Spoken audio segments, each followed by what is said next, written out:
Hi my beautiful stars, I hope that you're doing so well today. If you're new here, my name is Molly and welcome to my little slice of pie here on the internet. So here is a little slice of pie for you. It is a spooky story Sunday. Snaps for that because it's been a little bit and I know a lot of you have actually subscribed to me for that very reason, and I'm so appreciative of each and every single one of you, and I love doing paranormal and spooky story videos on this channel all the time, but it can be a lot sometimes to think of things that have happened to me. But I've been re-binging and listening to Radio Rental, which is a really good podcast. It is super freaky. A lot of the stories are actually scouted from Reddit, and you all know Reddit can have some pretty scary stories on there. These are all like real encounters that happen to people, kind of unexplained things, and my hair is just doing its own thing today. I apologize in advance. But this is my own Radio Rental-esque story. You can go ahead and like do a different task with having me in the background, grab a little drink. I have my little bubble tea here from Cebu, and we're gonna just dive into it. It shouldn't be too long of a story, but there's 2 parts to it. I'll put it all in one video, of course, but let's just dive in. Okay, so I'm gonna set the scene for you because this was such a fun year in the life of me. I don't know, it was like every time I think about this year, it just kind of makes me laugh, but it was the summer of 2011, prime time. I was 13 years old, and it was either July or August when this happened. I just know it was summer. I had been hanging out with my best friends in the neighborhood like every single day possible. Nights that I wasn't sleeping over, I was usually expected home around midnight or earlier. Sometimes if I asked politely, my dad would let me stay like a half hour later, but he was always waiting up for me. He never went to bed without knowing that I was home.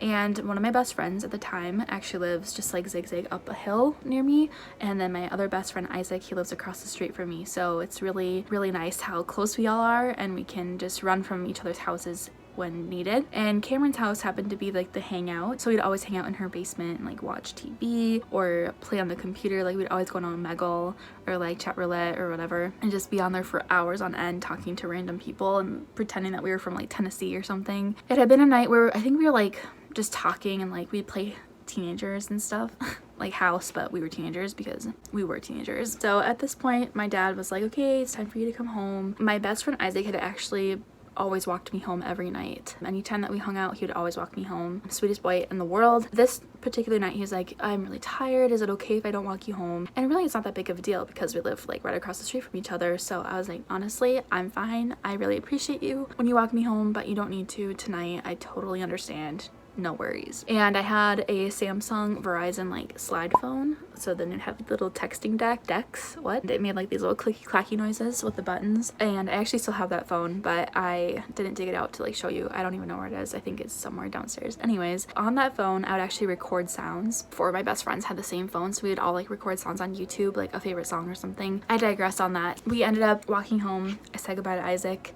and I'd always play like songs on there to make me feel comforted and not listen to the sounds of night. I always felt like someone was watching me even when there probably is nobody watching me, and it just was like it would kind of take away from that feeling. And so I made it down the hill, and I was around the corner of the street from my street and my friend's street, and I could see my yard from there. I was like literally a couple feet away, and I noticed someone out of the peripheral on the left side coming from around these pine trees in one of my other friend's yards, and they were wearing all black with a black hood over their head. Just something in me was like, okay, you should walk a little bit faster. So I started to walk faster, and I noticed they started to walk faster. So a part of me was like, okay, you should probably just run. I started running, and they started to run quite quickly after me. I decided to like pick up the pace a bit, and I literally just sprinted to my front door. The house lights were on, and I opened up the door. I did not look behind me, and I slammed it behind me, and I was like, Dad,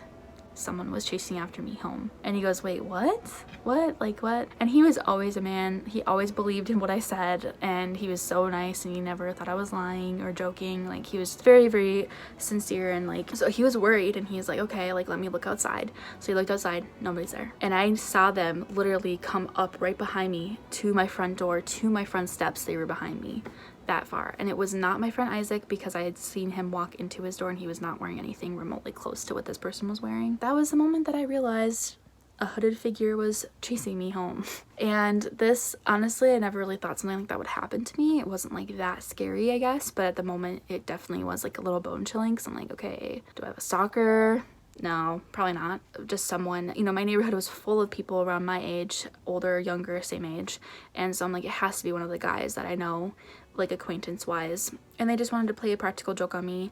They happened to just maybe be walking home from a friend's house too, saw the chance to scare me, and they decided to take it. You know, I just was trying to make myself feel better about it because, you know, a different thought of like, what if this was somebody else wanting to actually harm me? Like, that's not really fun to think about. So I was like, okay, it has to be a friend. But nobody ever texted me, called me, or came up to me after that saying that, hey, that was me that one night, I'm sorry. Then after that happened, I decided to kind of play with Isaac, and I was like, dude, like the one time you decided not to walk me home, someone decided to chase me to my front door. And he's like, wait, what? And I'll never forget that. I was like, yeah, like, but it's no problem, like I'm fine. And I don't even know what else I probably said, but I was like, yeah, my dad just like looked outside, nobody was there. You know, what are you supposed to do after that? Like, was it a ghost? I don't know. Was it Slender Man? I don't know. Flash forward a couple of years, I think, wow, 2011, 12, 13, 14, 15. I think it was about 4 years later, which this is like kind of weird to like even think this could be the same person. But I was actually taking out the garbage. My family, we always just end up forgetting about it. We're like, oh, it's Thursday, dang it. Like, because trash and recycling goes out on Friday. We always usually forget and put it off until the nighttime when we're like literally sitting there and we're like, oh no. So one of us decides to go take it out. So it was darker at this point. It was summertime, so it might have even been not even 8 o'clock. It was probably like, here it gets dark around 9:30, 10 o'clock. So it might have been around that time. I just know it was later. Open up the garage door, turn on the house lights, and my mom was in the house. So I was pushing down the garbage can and the recycling bin when I noticed there was someone in a black hood across the street, similar to the same spot that had happened a few years ago. I was like, what are the odds, you know? In my mind, I'm like, interesting, you know, that's kind of weird. Got to the point where I was getting closer and closer to the mailbox. I don't have a super long driveway, but it's longer, and by that part of the driveway it was pretty dark, so I didn't really, you know, my eyes are kind of adjusting from the indoor light. And the person starts running towards me. Here is the side of the street that they're walking on, and they decide to like cross toward, like bolting it towards me, and I'm like right here, straight at me. I'm like, okay, I'm not making this fudge up, you know? I'm like, this is literally happening right now. So I was shoving the garbage can and the recycling bin towards this person just in case if it could maybe like trip them up or something, and something they're maybe not expecting.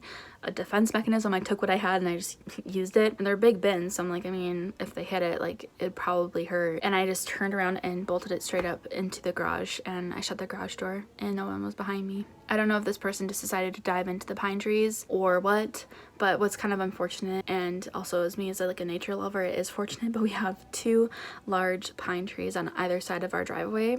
They're huge, man. They're ginormous, and you cannot see anyone at night through them, or, you know, so someone could be hiding there and they could come out and scare me, whatever. It's kind of an uncomfortable feeling. So that was the time that I was chased down by a hooded figure. I have no idea who it was till this day. It hasn't happened since, luckily, knock on wood, but I would rather not it happened to me. It does make me sometimes at night, I think about it and I'm like, what if they're like watching me outside right now? Or kind of sets that uncomfortable like flutter in your stomach. This could happen again.